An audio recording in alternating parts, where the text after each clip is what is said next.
Hello आज आमर बेहरामाल ठारे वार्ड कल्याण समिति मीटिंग होउची आठारे आपण मैंने देखुवे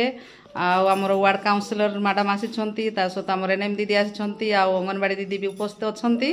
आठारे आम मास मेंबर माने आसी बेहरामाल कोक्स कॉलोनी एवं आमर आशा दीदी माने उपस्थित अच्छा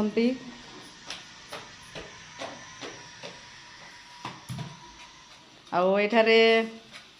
आमर हॉस्पिटल तरफ किसी विषय जो डिस्कशन हम से विषय लिखापी आमर मास मेंबर मानक गोटे गोटे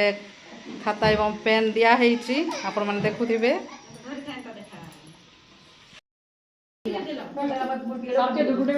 हेलो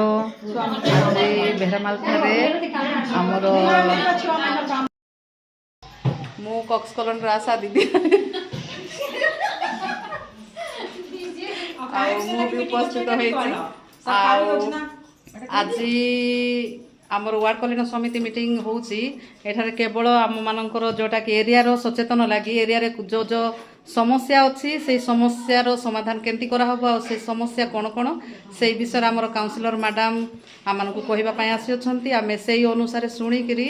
आम मैंने जमी एरिया रे कार्य करूँ एवं से कार्य उपकृत हबू से विषय आलोचना करुचु। धन्यवाद।